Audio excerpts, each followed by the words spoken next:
রবিউল আউয়াল মাসে আমাদের নবীজি জন্মগ্রহণ করেছেন, এই জন্য এই মাসের বিশেষ কোনো ফজিলত আছে কিনা বা এই মাসের বিশেষ কোনো করণীয় আমল আছে কি নেই। রবিউল আউয়াল মাস শুরু হয়েছে। এ মাস আমাদের প্রিয় নবী সাল্লাল্লাহু আলাইহি সাল্লামের জন্ম এবং মৃত্যুর মাস। বিশুদ্ধ মত অনুযায়ী এই মাসেই তিনি জন্মগ্রহণ করেছেন এবং এই মাসেই তার মৃত্যু হয়েছে। তো সেই কারণে এই মাসটি বিশেষ তাৎপর্যপূর্ণ, সেটি বলবার অপেক্ষা রাখে না যে যে মাসে নবী সাল্লাল্লাহু আলাইহি সাল্লামের জন্ম এবং মৃত্যু হয়েছে সে মাসটি যে বিশেষ তাৎপর্য রাখে সেটি খুবই স্বাভাবিক, যে এটি গুরুত্বপূর্ণ মাস।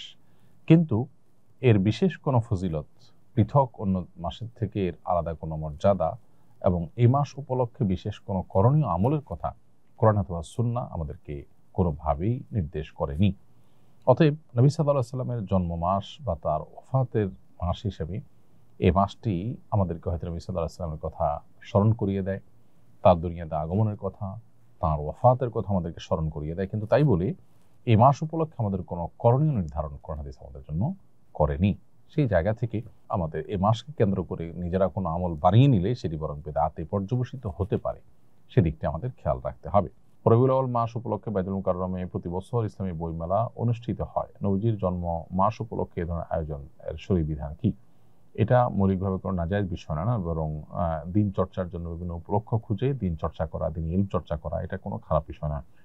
রবিউল আউয়াল উপলক্ষে কোনো ইবাদত উদ্ভাবন করা নাজায়েজ। বইমেলা এটা কোনো ইবাদত নয় যে এটাকে উদ্ভাবন করা হলো বা এটাকে আপনার পালন করা হলো, যেটা ইবাদত এর নামে করার কারণে সেটি বেদাতে পরিগণিত হবে, এরকম বিষয় নয়। বড় ছেলে আমাদের খোঁজ খবর নেয় না এবং আমাদের সাথে ভালো আচরণও করে না, তাই আমি আমার সমুদয় সম্পত্তি ছোট ছেলেকে দিয়ে যেতে চাই, এটা কি আমার জন্য ঠিক হবে? শরীয়ত কি আমাকে অধিকার দেয়?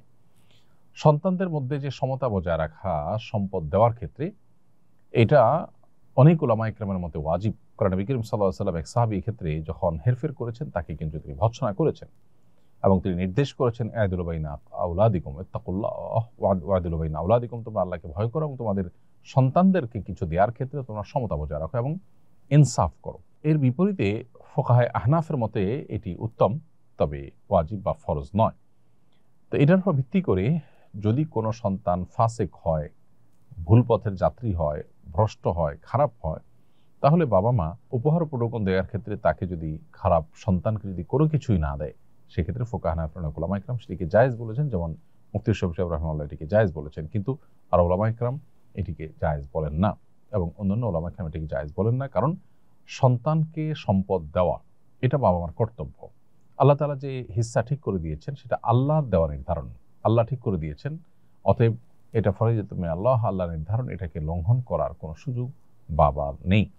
বাবা যেটি করতে পারেন সেটি হলো সন্তানদের মধ্যে কেউ হয়তো একটু বেশি ভালো, তাকে একটু উপহার দেওয়ার ক্ষেত্রে শুধু ভালো হওয়ার কারণে উৎসাহ দেওয়ার জন্য পুরস্কার স্বরূপ একটু বাড়িয়ে দিলেন, এটা সর্বসম্মতিক্রমে জায়েজ। কিন্তু সম্পূর্ণভাবে বঞ্চিত করবার এখতিয়ার আসলে বাবার বা মায়ের থাকে না।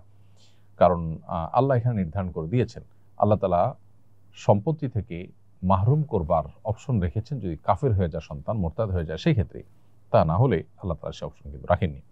আমি অনার্স করতে চাচ্ছি, এখন আমি কমার্স ভালো পারি, কমার্স লাইনে কি পড়তে পারবো? কারণ সেখানে হিসাব বিজ্ঞান আছে, হিসাব বিজ্ঞানের সুদ পড়তে হয়, আমার করণীয় কি?